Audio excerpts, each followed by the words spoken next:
ଶ୍ରୋତା ବନ୍ଧୁ କବିତା ସମ୍ପର୍କରେ ଜଣେ କବି କହନ୍ତି ଯେ ମନର ବର୍ଣ୍ଣିଳ ତରଙ୍ଗ ଉଚ୍ଛ୍ୱସିତ ଆବେଗମାନଙ୍କ ପାଖରୁ ମୁକ୍ତି ପାଇବାର ଶ୍ରେଷ୍ଠ ମାଧ୍ୟମ ହିଁ କବିତା। ସେ କହନ୍ତି ସେ ପୁନର୍ଜନ୍ମରେ ବିଶ୍ୱାସୀ, ଆଉଥରେ ଏ ଜଗତକୁ ସେ ଫେରିବେ ଏବଂ ଯାହା ଭୁଲ ହେଇଛି ଏ ଜୀବନରେ ସେଥିପାଇଁ କ୍ଷମା ମାଗିବେ ସେଇମାନଙ୍କୁ ଯେଉଁମାନଙ୍କୁ ସେ ଚିହ୍ନି ପାରିବେ ପରଜନ୍ମରେ। ସେଇ ପ୍ରିୟ ମଣିଷମାନଙ୍କୁ ସେ ସାକ୍ଷାତ କରିବେ ଏବଂ ସେମାନଙ୍କ ସହିତ ଆର ଜନ୍ମରେ ଯୋଡ଼ି ହୋଇ ରହିବେ। ସେ ଏମିତି ଜଣେ କବି ଯେ ସନ୍ଧ୍ୟାକୁ ଅକ୍ଷତ ଆଳତି ଫେରେଇବା କଥା ଭାବନ୍ତି, ଅନ୍ଧାରକୁ ଆଖିର କଜଳ ସୁର୍ମା ଓ ତକିଆକୁ ବିଳାସୀ ଦୁଃଖ ଜର୍ଜରିତ ଲୁହ ଫେରେଇବା କଥା ଭାବନ୍ତି।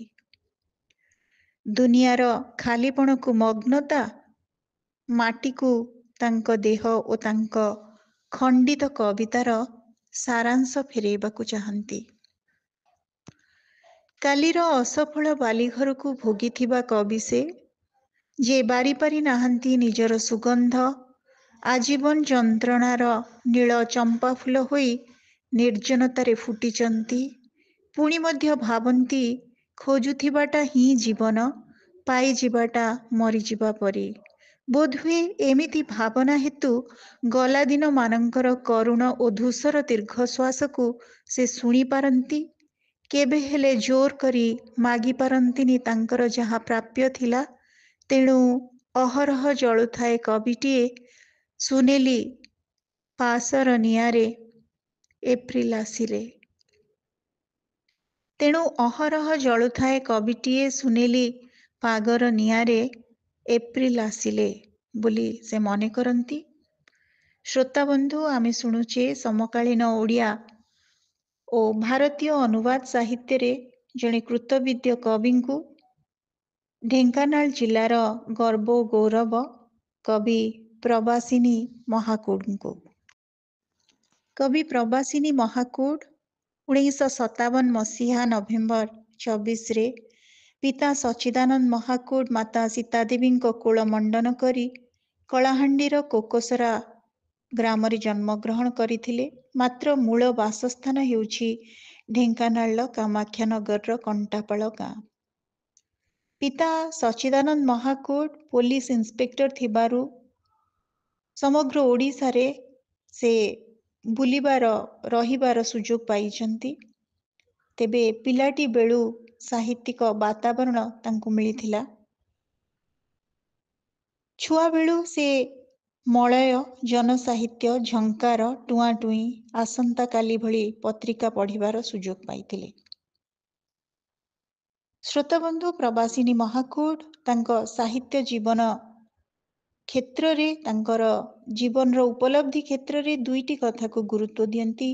ପ୍ରଥମଟି ତାଙ୍କର ସେଇ ପିଲାବେଳ ଯେଉଁ ସମୟରେ ସେ ସାହିତ୍ୟିକ ପରିବେଶଟିଏ ପାଇଥିଲେ ବିଭିନ୍ନ ପତ୍ରପତ୍ରିକା ମାଧ୍ୟମରେ, ଏବଂ ଦ୍ୱିତୀୟତଃ ଓଡ଼ିଶାର ପ୍ରଥିତଯଶା ସମାଲୋଚକ ଦିବଙ୍ଗତ ବୃନ୍ଦାବନ ଚନ୍ଦ୍ର ଆଚାର୍ଯ୍ୟ ଏବଂ ଦାଶରଥୀ ଦାସଙ୍କ ପରି କୃତବିଦ୍ୟ ବରିଷ୍ଠ ବର୍ଷିୟାନ ସମାଲୋଚକଙ୍କର ଶିଷ୍ୟା ହେବାର, ଛାତ୍ରୀ ହେବାର ସେ ସୁଯୋଗ ପାଇଥିବାରୁ ନିଜକୁ କୃତଜ୍ଞ ମନେ କରନ୍ତି। ପ୍ରବାସିନୀ ମହାକୁଡ଼ ହୀରାକୁଦ ଗଭର୍ଣ୍ଣମେଣ୍ଟ ହାଇସ୍କୁଲରୁ ସ୍କୁଲ ଶିକ୍ଷା ସାରି ରାଉରକେଲା ଗଭର୍ଣ୍ଣମେଣ୍ଟ କଲେଜରୁ ଓଡ଼ିଆ ଅନର୍ସ ନେଇ ସ୍ନାତକ କଲେ। ଉତ୍କଳ ବିଶ୍ୱବିଦ୍ୟାଳୟରୁ ସ୍ନାତକୋତ୍ତର ଲାଭ ପରେ ବଲାଙ୍ଗୀର ବିନିକା ମହାବିଦ୍ୟାଳୟରେ, ଯାହା ପୂର୍ବେ ସିଦ୍ଧାର୍ଥ କଲେଜ ନାମରେ ନାମିତ ଥିଲା, ସେଠାରେ ଦୀର୍ଘ 3 ବର୍ଷ ପାଇଁ ଅଧ୍ୟାପନା କାର୍ଯ୍ୟ କରିଥିଲେ ଏବଂ ନୂଆଦିଲ୍ଲୀ ଇଗ୍ନୋରେ ସ୍କୁଲ ଅଫ୍ ଟ୍ରାନ୍ସଲେସନରେ ହିନ୍ଦୀ ଏବଂ ଇଂରାଜୀରେ ପରାମର୍ଶଦାତା ଭାବରେ ବର୍ଷକ ପାଇଁ କାମ କରିଥିଲେ। ସେ ଏକାଧାରରେ ଜଣେ କବି, ଅନୁବାଦିକା ଏବଂ ତାଙ୍କର ଅନୁବାଦ ସାହିତ୍ୟ ଖୁବ୍ ବ୍ୟାପକ, ବିସ୍ତୃତ। ନବନୀତା ଦେବସେନଙ୍କ ଅନେକ କବିତା ସେ ବଙ୍ଗଳାରୁ ଓଡ଼ିଆକୁ କରିଛନ୍ତି ଏବଂ ପ୍ରାୟ 38ରୁ ଉର୍ଦ୍ଧ୍ୱ ପୁସ୍ତକ ସେ ହିନ୍ଦୀରୁ ଓଡ଼ିଆକୁ କରିଛନ୍ତି। ସେ ଓଡ଼ିଆ ଭାଷା ସହିତ ଇଂରାଜୀ, ହିନ୍ଦୀ ଓ ବଙ୍ଗଳା ଭାଷାରେ ଦକ୍ଷ। ଆଜି ଆମେ କବି ପ୍ରବାସିନୀ ମହାକୁଡ଼ଙ୍କୁ ଶୁଣୁଛେ। ତାଙ୍କର କବିତା ପୁସ୍ତକ ପ୍ରାୟ 17ରୁ ଉର୍ଦ୍ଧ୍ୱ। ତନ୍ମଧ୍ୟରେ ରହିଛି ମୁହୂର୍ତ୍ତ ମୁହୂର୍ତ୍ତ, ଆଧାରଶିଳା, ଧାଡ଼ିଏ ଶିମୁଳି ପାଇଁ କବିତା, ଧାଡ଼ିଏ ଶିମୁଳି ଫୁଲର କବିତା, ଜିପ୍ସି ଝିଅ, ନଭେମ୍ବର ମୋ ଜନ୍ମ ମାସ, କେହି ଜଣେ ଶୁଭାଙ୍ଗୀ, ପରମା, ନାଁର ଉର୍ଦ୍ଧ୍ୱରେ, ପ୍ରତିଥର ଶୋଷ, କଥା କୁହ କବିତା, ଅପରାଜିତାର ଦିନରାତି, କାଚ ନାରୀ, ପ୍ରବାସିନୀ ମହାକୁଡ଼ଙ୍କ ପ୍ରିୟ କବିତା, ପୁରୁଣା ଶାଢ଼ୀର ଶୋକ, ଜିପ୍ସି ଋତୁର କବି ପ୍ରମୁଖ କବିତା ପୁସ୍ତକ ତାଙ୍କର ରହିଛି ଉଲ୍ଲେଖଯୋଗ୍ୟ। ଏଥି ନିମନ୍ତେ ତାଙ୍କୁ ମିଳିଛି ଅନେକ ପୁରସ୍କାର ଏବଂ ସମ୍ବର୍ଦ୍ଧନା। 2009 ପାଇଁ ଓଡ଼ିଶା ସାହିତ୍ୟ ଏକାଡେମୀ ପୁରସ୍କାର ପ୍ରାପ୍ତ ହୋଇଛନ୍ତି ସେ ଧାଡ଼ିଏ ଶିମୁଳି ଫୁଲ ଓ ଅନ୍ୟାନ୍ୟ କବିତା ପାଇଁ। ଏତଦ୍‌ବ୍ୟତୀତ ଝଙ୍କାର ପୁରସ୍କାର, ସୁଚରିତା ପୁରସ୍କାର, କାଦମ୍ବିନୀ କବିତା ପୁରସ୍କାର, କାଦମ୍ବିନୀ ଅନୁବାଦ ପୁରସ୍କାର, ଢେଙ୍କାନାଳ ଲେଖକ ଜିଲ୍ଲା ପରିଷଦ ସମ୍ମାନ ଇତ୍ୟାଦି ଉଲ୍ଲେଖଯୋଗ୍ୟ। ଶ୍ରୋତାବନ୍ଧୁ, ଆମେ ଶୁଣୁଛେ କବି ପ୍ରବାସିନୀ ମହାକୁଡ଼ଙ୍କୁ। ଜୀବନ ତାଙ୍କୁ ଅନିଶ୍ଚିତତା ଭିତରେ ଏମିତି ଲୁହ ଢାଳି ଅନ୍ଧାରି ରାତିରେ ଏକା ଏକା ଉଦାସୀନତାର ଉପତ୍ୟକାରେ ନୀରବରେ ବଞ୍ଚିବାକୁ ଛାଡ଼ିଦିଏ ବୋଲି ତାଙ୍କ କବିତାର ସ୍ୱର। ତାଙ୍କ ଉଦାସୀନତାକୁ ସମୟ ତାର କ୍ଳାନ୍ତ ଡାଳରେ ପ୍ରେମ ଓ ପ୍ରତି ଋତୁ ତାଙ୍କୁ ନୀରବତାକୁ, ନିଃସଙ୍ଗତାକୁ ଜଳେଇଛି, କେବେ ଧୂପ ପରି, କେବେ ଦୀପ ପରି, ନିଆଁ ପରି ତାଙ୍କୁ ଅସହାୟ କରିଦେଇଛି। 5ଟି କବିତାରେ ସେ ଶବ୍ଦମୟ ହୋଇଛନ୍ତି, ଯେଉଁଠି ସେ ଲେଖିଛନ୍ତି, ଠିକ୍ ବୁଝିପାରିବ ପ୍ରାଞ୍ଜଳ ଭାବେ ହୃଦୟର କେଉଁ ତନ୍ତ୍ରୀକୁ ଆଘାତ କଲେ ମଧୁର କରୁଣ ସ୍ୱରଟେ ବାହାରି ଆସିବ ଅତି କରୁଣ ଭାବେ। କେବଳ ତମେ ବୁଝିପାରିବ ମୋର ଅସହାୟତାକୁ, ନାଇଁ ତ ମୋତେ ବୁଝିପାରନ୍ତ। ଟୋପା ଟୋପା ଅଭିମାନ ପରି, ଲୁହର ଆବେଦନ ପରି ସେଇ କ୍ଷଣିକରେ ଆଜି ଯାଏ ଆଡ଼େଇ ଆସିଛି ତମର ନୀରବ ପ୍ରତିବାଦ ଏଥିପାଇଁ ଯେ ମୁଁ ଭଲ ପାଇଛି ତମକୁ ବିନା ସର୍ତ୍ତରେ। ତମେ ପାଲଟି ଯାଇଛ ଏଇ ମୋର ଛାତି ତଳର ଦରଦ। ତମେ ଯଦି ତମେ ହେଇନଥାନ୍ତ, ମୁଁ ଯଦି ମୁଁ ହେଇନଥାନ୍ତି, ଏତେ ଦୁଃଖ ସହିବାକୁ ପଡ଼ିଥିଲା କି ମୋର ସତେ ଅଯଥା ଗରଜ। ତମେ ଯଦି ତମେ ହେଇନଥାନ୍ତ, ମୁଁ ଯଦି ମୁଁ ହେଇନଥାନ୍ତି, ଏତେ ଦୁଃଖ ସହିବାକୁ ପଡ଼ିଥିଲା କି ମୋର ସତେ ଅଯଥା ଗରଜ। ଶ୍ରୋତାବନ୍ଧୁ, ଆମେ ଶୁଣୁଛେ କବି ପ୍ରବାସିନୀ ମହାକୁଡ଼ଙ୍କୁ ତାଙ୍କର ଏକ ସୁନ୍ଦର କବିତା, ଯାହାର ପୁସ୍ତକର ନାମ ହେଉଛି ଧାଡ଼ିଏ ଶିମିଳି ଫୁଲ ଓ ଅନ୍ୟାନ୍ୟ କବିତା। ତାର ଏକ କବିତାର ଶୀର୍ଷକ ଭଲ ପାଇଛି।